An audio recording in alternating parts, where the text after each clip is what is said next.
देखे छियौ कोन सार महंग भरत गई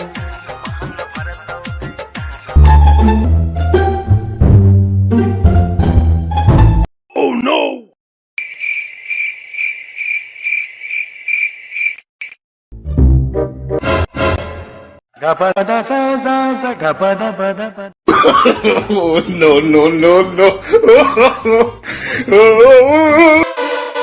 मौत तोरी के किन्ने गेले बाबू हो बाबू सुनै छो। अरे की भेलो रे भोरे भोरे ते तंग करे छ बरगाई में मोठो खराब करी करा के दे छ रे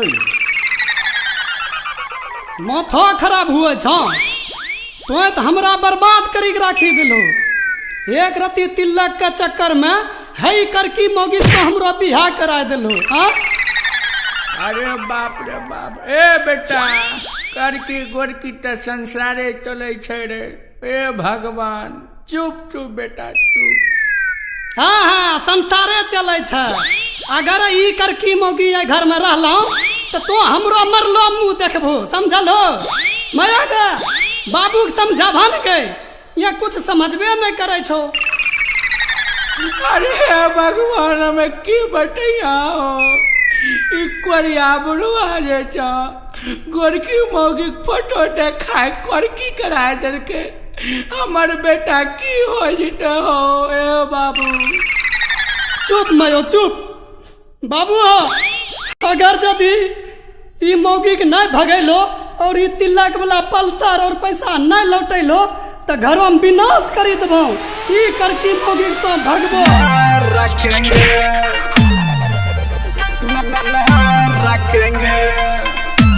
करकी मोगी रखेंगे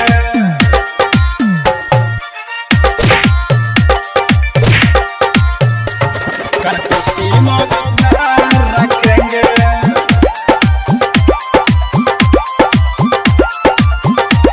करकी मोगी रखेंगे। लाडली रिकॉर्डिंग स्टूडियो चौसा बाजार। हमर जरल कपार अरे हो बाबू सुने छ सुन ला हमर जरल कपार हम पीटे छी कपार के ना सहबै परेशानी मर जइबो हम फसरी लगाई के बातल हमर मानी। हमर जरल कपार हम पीटे छी कपार के ना सहबै परेशानी मर जइबो हम फसरी लगाई के बातल हमर मानी। बाबू तिलक वाला पल्सर घुमाव ई करकी मौगी ना रखबै बाबू तिलक वाला पल्सर घुमाव करकी मौगी ना रखेंगे अरे बरगाई के भाई ऐसा डबिया मारेंगे मुंह से मोगले फेंक देगा। मारो ना या तोरा हो तो मरबै पहिली रहबो कि अमीर रहबो। ए साइड हटो ए बच्चा साइड हटो मोट बनाने दो अभी। हाँ तो पियन दारू यही दारू पर तो हमरा बर्बाद कर लो। लाडली रिकॉर्डिंग स्टूडियो चौसा बाजार। जब जब देखे छियै बिगड़ जा छै जातारा सौसे शरीर एकर लागल कतारा एकदम यल कतरा नियर छ हो ई बतैया हो।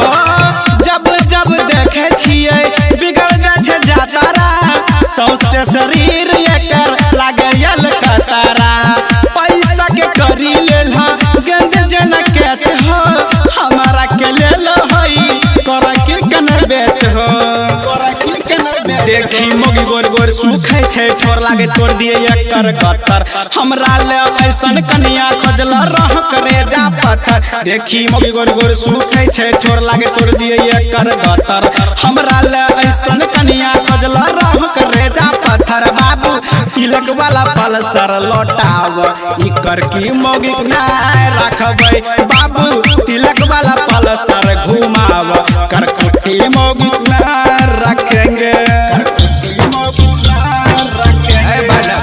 सब झमेला हटाओ अब पल्सर का चाबी लो बजा देंगे मूड बनाने के लिए। तभी तो रही कुर्ताम चंद्रा दिन समाचार ही छिला छिया।